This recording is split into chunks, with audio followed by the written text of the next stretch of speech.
Report ఒక trash report. అందుకే ఈ రిపోర్టును మేము చెత్తబుట్టలో వేయడం జరిగింది. ఇది పూర్తిగా పక్షపాతమైన రిపోర్టు, ఏకపక్షమైనటువంటి రిపోర్టు. అసెంబ్లీలో సాక్ష్యాధారాలతో సహా ఘోష్ కమిషన్ ఏకపక్షంగా ఏ రకంగా రిపోర్ట్ ఇచ్చింది, ఎన్డీఎస్ఏ రిపోర్టు ఏ రకంగా డబుల్ స్టాండర్డ్స్తో ఎన్డీఏ రిపోర్టుగా ఎన్డీఎస్ఏ రిపోర్టు ఎలా ఉంది, సాక్ష్యాలతో సహా మేము వివరించడం జరిగింది. దాన్ని తట్టుకోలేక మొత్తం ముఖ్యమంత్రి గారితో సహా 8 మంది మంత్రులు 33 సార్లు మా ప్రసంగాన్ని అడ్డుకునే ప్రయత్నం చేశారు. పచ్చి అబద్ధాలు.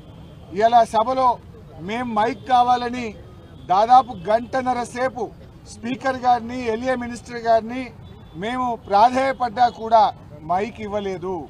ఇవాళ మీరు ఏంది ఆదివారం రోజు అసెంబ్లీ పెట్టి ఎక్కడ ఈ రిపోర్టు కోర్టులో కొట్టుడు పోతుందో అని హడావిడిగా పెట్టి బురద జల్లే కార్యక్రమానికి ఇవాళ ప్రభుత్వం దిగింది. నిజంగా చర్చ మీద మీకు నిజాయితీ ఉంటే ఎందుకు మాకు మైక్ ఇవ్వలేదు? మైక్ ఇస్తే మీకు వచ్చిన ఇబ్బంది ఏందని నేను అడుగుతా ఉన్నా. బట్టి విక్రమార్క గారు ఇందాక లాస్ట్లో మాట్లాడుతూ అంటున్నాడు 10 సంవత్సరాల బీఆర్ఎస్ హయాంలో 1 ఎకరానికి నీళ్ళు ఇవ్వలేదట.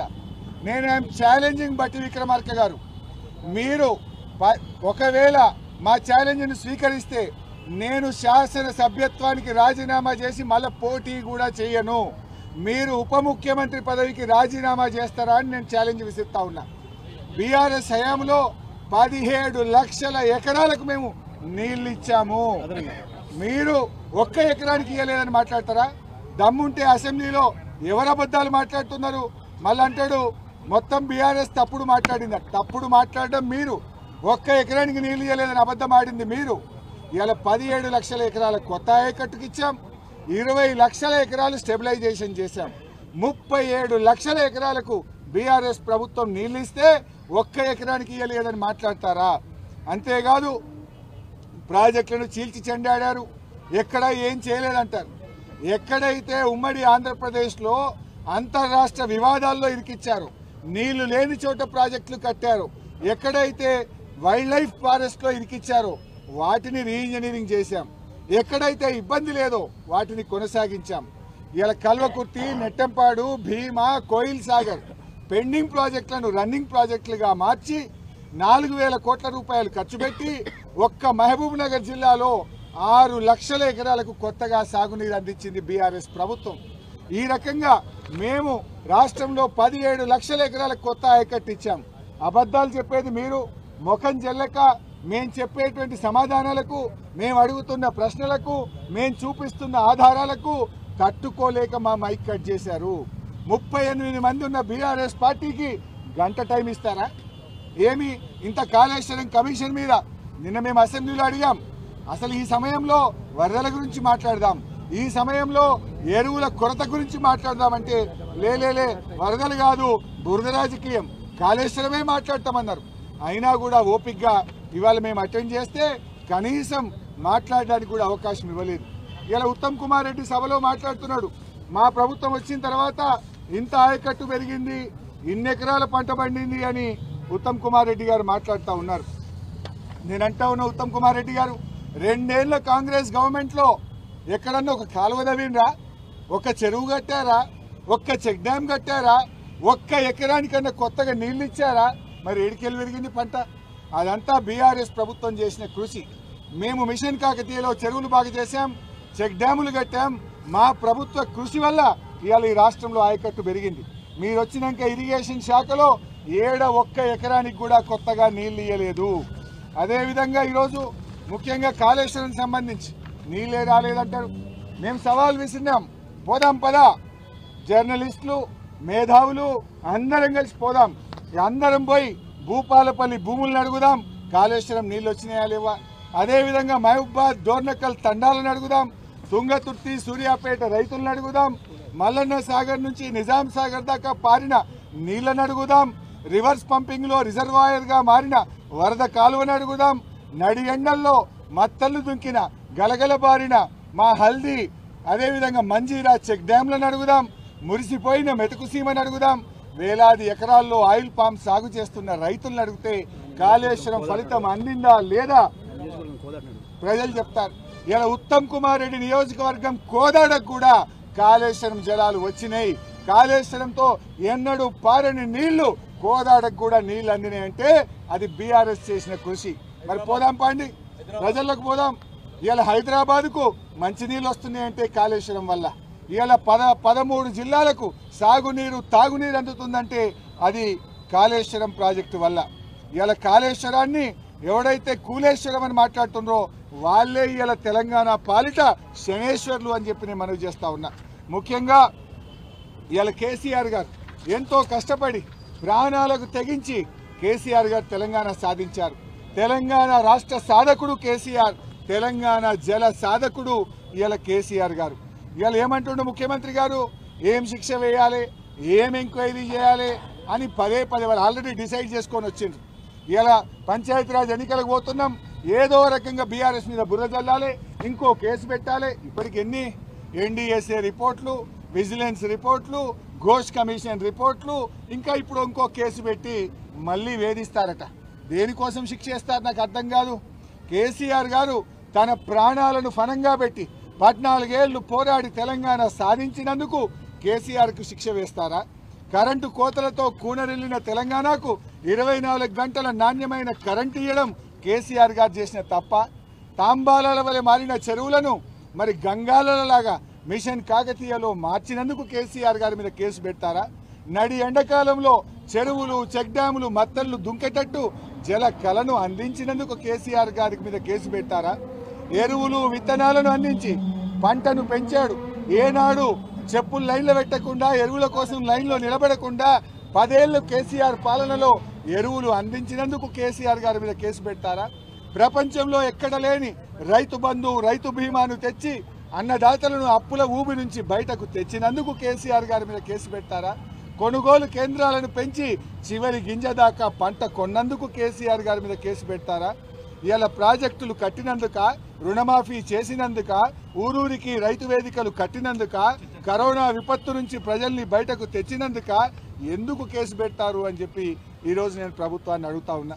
అసలు కేసులు పెట్టవలసి వస్తే ఇలా మీ సంగతి చెప్పాలి, మీ మీద పెట్టాలి కేసులు. ఎందుకు?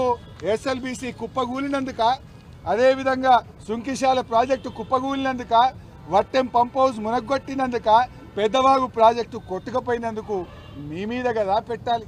ముఖ్యమంత్రి రేవంత్ రెడ్డి భాషలో చెప్పాలంటే కొరడాలతో ఎవరిని కొట్టాలనో చెప్పాలి రేవంత్ రెడ్డి, ఎవరిని ఉరి తీయాలనో చెప్పాలి రేవంత్ రెడ్డి.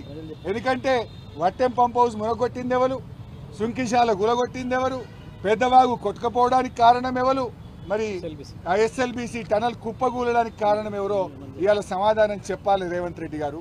ఇవాళ మీరు చేస్తున్నది ఏంది? కక్ష రాజకీయాలు. నిజంగా ఏం చేయాలి? నేను అసెంబ్లీలో కూడా చెప్పాను, కాళేశ్వరంలో అన్నీ ఇంటాక్ట్ ఉన్నాయి. కాళేశ్వరంలో 3 బ్యారేజీలు, 19 సబ్స్టేషన్లు, 15 రిజర్వాయర్లు, 21 పంప్ హౌజులు, 203 కిలోమీటర్ల టనలు, 98 కిలోమీటర్ల ప్రెజర్ మెయిన్, అన్నీ బాగున్నాయి కదా. కూలిందల్లా ఒక పిల్లర్ గుంగితే పక్కన 2-3 దెబ్బతిన్నాయి. దానికి అందులో కాళేశ్వరంలో ఉన్నాయి 228 పియర్స్ ఆ బ్యారేజీల్లో. గా 3 పియర్లను, మేడిగడ్డను 3 పియర్లు 300-400 కోట్లు పెడితే అయిపోయే ముచ్చట. దానికి 1,00,000 కోట్లు పోయినాయని, 1,00,000 కోట్లు అసలు ఖర్చు అయిందే 93,000 కోట్లు. ఇక వీళ్ళు 1,00,000 కోట్ల అవినీతి జరిగిందంటారు. కాళేశ్వరం మీద ఖర్చు అయింది 93,000 అయితే 1,00,000 కోట్ల అవినీతి జరుగుద్దా? అందులో 15 రిజర్వాయర్లు బాగున్నాయి, 21 పంప్ హౌజులు బాగున్నాయి, 19 సబ్స్టేషన్లు బాగున్నాయి, టనళ్లు బాగున్నాయి, గ్రావిటీ కెనాలు బాగున్నాయి. ఈ నిమిషానికి కూడా పంటలు పండుతున్నాయి కదా. మల్లన్న సాగర్ కింద పంట పండుతుంది, రంగనాయక సాగర్ కింద పండుతుంది. మెదక్ జిల్లా, సంగారెడ్డి జిల్లా, సిద్దిపేట జిల్లా, యాదాద్రి జిల్లా, కరీంనగర్ జిల్లా, వరంగల్ జిల్లా, మరి అదేవిధంగా సిరిసిల్ల జిల్లా, ఇవాళ ఇన్ని జిల్లాలకు త్రాగునీరు, సాగునీరు, పరిశ్రమలకు నీరు అందించిన కాళేశ్వరాన్ని ఇవాళ మీరు ఏ రకంగానైనా బురద జల్లాలనే ప్రయత్నం చేస్తున్నారు. బట్ మీరు ఒక విషయం గుర్తుపెట్టుకోండి, మీరు ఎన్ని కుట్రలు చేసినా, కేసీఆర్ ఇమేజ్ దెబ్బతీయడం కోసం మీరు ఎన్ని చేసినా తెలంగాణ ప్రజలు నమ్మరు. నేను ఒకటే కోరుతున్న ప్రభుత్వాన్ని, కేసీఆర్ ఇమేజ్ను దెబ్బతీయాలనో, బీఆర్ఎస్ను దెబ్బతీయాలనో తెలంగాణ ప్రజలకు, తెలంగాణ ప్రయోజనాలను దెబ్బతీయొద్దు అని చెప్పి కోరుతా ఉన్నాం.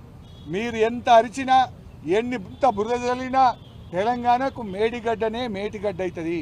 మేడిగడ్డ వద్దలడం అంటే గోదావరిలో తెలంగాణ వాటాను కాదనుకోవడమే. మేడిగడ్డ వద్దనుకోవడం అంటే బనకచెర్లకు కిందికి ఆంధ్రాకు నీళ్లు వదులుకోవడమే.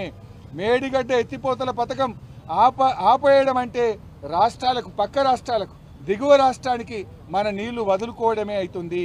గోదావరి నీళ్లను బదిలి రైతులకు కన్నీళ్లు మిగిల్చే ఆలోచన చేస్తారా? దయచేసి మీరు ఆలోచించండి. ఇవాళ కుంగిన పిల్లలను తక్షణమే రిపేర్ చేయండి. వృధాగా పోతున్న గోదావరి జలాలను ఎత్తిపోయండి. తెలంగాణ రైతుల ప్రయోజనాలు కాపాడండి అని చెప్పి మేము కోరుతా ఉన్నాం. సరే, మీరు కమిషన్ వేశారు, ఇదేం కోర్టుల్లో నిలబడదు. కానీ ఒక్క విషయం గుర్తుపెట్టుకోండి, మీరు చేస్తున్న నష్టం, మీ ద్రోహం చరిత్ర పుటల్లో నిలుస్తుంది. మీరు చరిత్రహీనులుగా మిగిలిపోతారు. 2 ఏళ్ళయింది, ఇంకెప్పుడు చేస్తారు? ఆయన అంటుండు బట్టిగా 2 ఏళ్ళైంది, ఇంకా చేస్తారట. చేసే టైం అయ్యే వరకు మీరు దిగిపోతారు, మీ పని అయిపోతుంది. ఒకటి మాత్రం గుర్తుపెట్టుకోండి, మీ అరాచకాలు, మీ కుట్రలు, మీరు చేస్తున్నటువంటి అక్రమ కేసులు అన్నీ లెక్క పెట్టుకుంటున్నాం. వడ్డీతో సహా చెల్లిస్తాం, వదిలిపెట్టే ప్రశ్నే లేదని కూడా వారిని ఈరోజు నేను హెచ్చరిస్తా ఉన్నా. అదేవిధంగా తెలంగాణ ఏర్పడ్డాక ఏమైంది అని మాట్లాడతారు. 17 లక్షల కొత్త ఆయకట్టు నిజం కాదా? చెరువులు గలగల ఇవాళ నీళ్లతో నిండిపోయింది నిజం కాదా? పెద్ద ఎత్తున చెక్ డ్యాములు కట్టి భూగర్భ జలాలు పెరిగింది నిజం కాదా? ఇవాళ తెలంగాణలో బీఆర్ఎస్ హయాంలో 218 టీఎంసీల రిజర్వాయర్లు కట్టాం. 218 టీఎంసీలు. ఇవాళ ఒకసారి చూస్తే బసవాపురం 11 టీఎంసీలు, మలకపేట 3, కొండపోచమ్మ 15, మల్లన్న సాగర్ 50, రంగనాయక్ సాగర్ 3, అన్నపూర్ణ 3.5, మేడారం 1 టీఎంసీ, సుందిల్లా 8 టీఎంసీలు, అన్నారం 10, మేడిగడ్డ 16 టీఎంసీలు.